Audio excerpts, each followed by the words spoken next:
Spa, 24 hours for 2025 is go. Marvin Kirchhofer floors the throttle. We go racing, and it's the McLaren ahead. The two Mercedes go toe-to-toe for second place. Vincent Bril gets a bit boxed in. Mauro Engel is fifth. Look down from the drone as they flick left, right, up the hill, out of Eau Rouge and through Radion for the first time. Really good start by Marvin Kirchhofer, but what can the rest do as they climb the hill? It's a safe start as the field wriggles up Radion for the first time. Bit of dust being kicked up in the mid-pack by the BMW from Paradigm there, but it's Kirchhofer who leads. Gounon goes second, side by side for third. Abril round the outside of Gertz with Engel in fifth, and the start is being looked at just to make sure that all was well. Just look what a busy racetrack it is as they hit Licon for the first time. So far so good. I was surprised Jules Gounon was a bit slow off his toes, but it's actually Maxime Martin has had to slot behind that Ferrari. So now they come into Brussels 2 by 2. This is where it starts to get riskier being side by side. Your elbows are sharpened. You're trying to get into single file as we go back on board that 96 Rutronic Porsche. Hear that flat six screaming as they go down the hill into Pouhon. So lap number 1 of racing, lap number 2 of the race with that extra formation lap in the time. And you can see in the sunshine, people desperately trying to find track position. You do not want to get stuck in a battle pack on such a busy racetrack. Was it with the Lamborghini at the chicane? Let's have a look. Cars turn in and there, yes, the Lambo had already spun and there was nowhere for Antares Au to go. So unlucky. Yeah, blinded, wasn't he? So Beretta's turned someone around. We had the 20-second warning, we've had a 10-second, and actually there's enough debris there to warrant a full course yellow, never mind what we've seen elsewhere on the track. Full course yellow called, and a big moment in the background as the Porsche suddenly had to dive out from behind a slowing car. I think they avoided contact, but Antares Au is fighting this car to get it back to the pit lane. Big drama. Initially, I thought that was more damage. I think that was the debris that was on the floor getting flicked up as cars diverted left and right. That is the problem, and the problem there for that Corvette. It's not a quick fix, is it? That's heartbreak for them. It's almost day done. There's that piece of debris that needs recovering. A good job by the Marshall. Cars are about to hurtle towards him. Even at 80 kilometers an hour, I wouldn't want to be stood there, so he'll try and get out of the way as quickly as he can. Interestingly, pit entry closed, which indicates to me it's going to be a short full course yellow. Let's have a look at what happens to Beretta. So he was innocent. He's got the 52 Ferrari on his inside. Doesn't know he's there. Turns across, rotates him around 180 degrees, and then Antares Au will come through the shot, completely blinded by that 60 Lamborghini. Nowhere to go, and that's what causes the most damage on that 60 car too. You can see the Mercedes going left and right, and Antares Au is still coming through the chicane, and just as he starts to straighten up the car, others ahead of him have been lucky, but the Porsche just has nowhere to go. And you think surely he would have seen it because the incident's gone on for so long, but this is super slow-mo, don't forget. So in real time, it's just a split second between that car having spun. Look, that Ferrari was oh so close to making contact. The Nordic Mercedes repaired after a quali crash gets through, and then another sideways car, and Antares Au has nowhere to go. And when you see that impact, you realise how much damage has been done to the Lamborghini as well. Going slow. That is an awful place to be on the exit of Blanchimont. He needs to get out of the way. That is big crash, drama that's been collected by Mercedes. 2 cars, 3 cars involved, and I'm afraid to say that is going to bring out the safety car because there is big damage. The McLaren has been collected. So here we have a look from a different angle from the high camera. Look at the Porsche, bang, and that just obliterates the back of the McLaren, and so many others scatter. I mean, look, there are wheels being ripped off, there's bodywork being ripped off.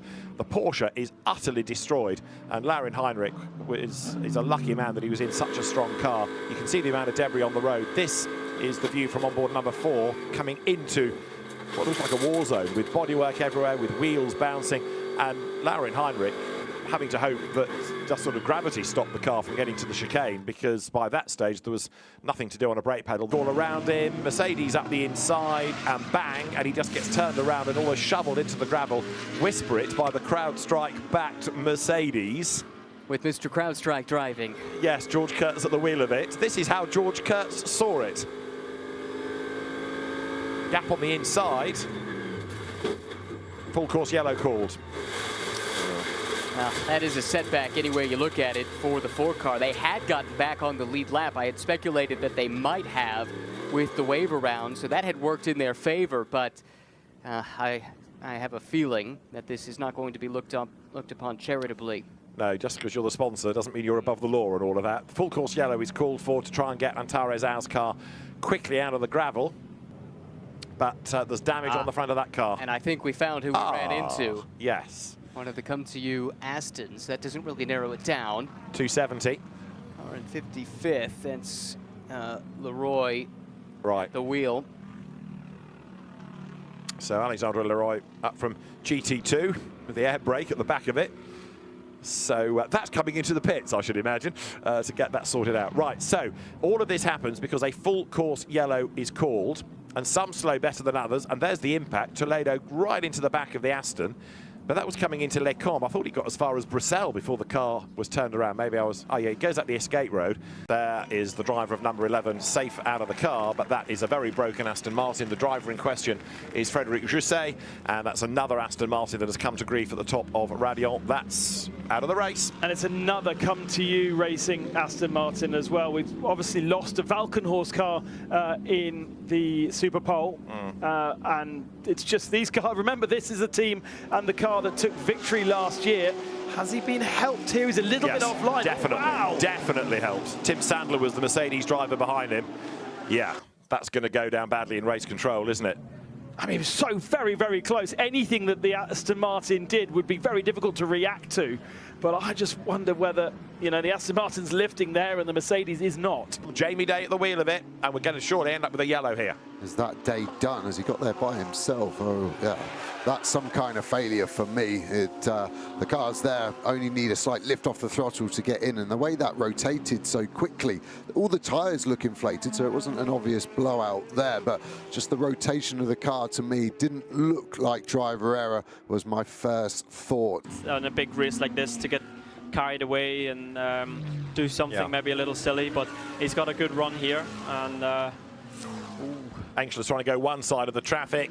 Max Hesser on the outside into Blanchimont. He's got his nose in front. This is brave, brave, brave round the outside line, and he's done it. Fantastic move.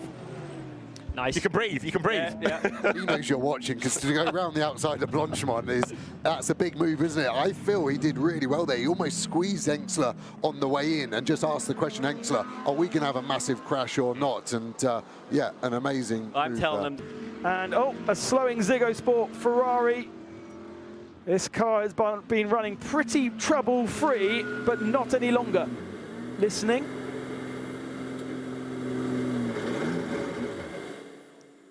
Engine was running. The revs of the engine aren't matching the motion of the forward propulsion, is it? So there's something, there's a drive shaft or something. Eddie Cheever aboard, he's been in the car for less than 4 minutes, so very early on into his stint. And yellow flag here. This could really shake it up for some of the cars around their pit stops. Is the drink bottle empty? What can they do? The fuel is going to go in. And as soon as that hose pulls out, the car will drop down. It will blast away. 44 seconds counting. Down it drops. And it's slow to get away. It's slow, it's slow, it's slow. Mirko Bortolotti's not moving. What's gone wrong? What's gone wrong? Patrick Niederhauser is on his way. Now Bortolotti blasts away. But how many seconds were lost there? 3, 4, maybe 5. He's moving, but that's a scare they could have done without. Can't write it, can you? It just didn't turn over. You could hear it go and then just die. The mechanics didn't know what to do. Amazed there wasn't a jump battery ready. It wasn't needed in the end, but that last stop, not to plan. Is that enough? I don't think it will be. It will bring it closer. Yeah. The gap was roughly 5 seconds, but I think Niederhauser's had a bad job. The mechanics doing a great job there. There's a huge amount of smoke as well as he pulled away. I think it was just dust and general detritus, but is that Lamborghini okay? Right, Niederhauser's last pit stop was 2 minutes 0.7.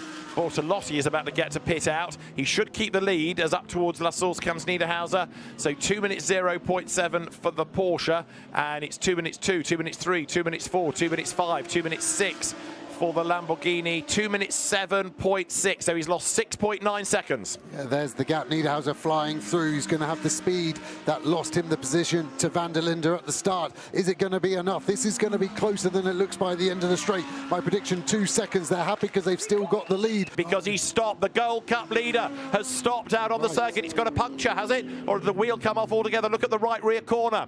Dean McDonald gets going, but he's got to limp back to the pit lane, and all of a sudden the Gold Cup is turned on its head. Dean McDonald has got a puncture. He's limping just about offline. He's got to try to get back to the pit lane. He's cleared the corner. He's going to get from one side of the racetrack to the other.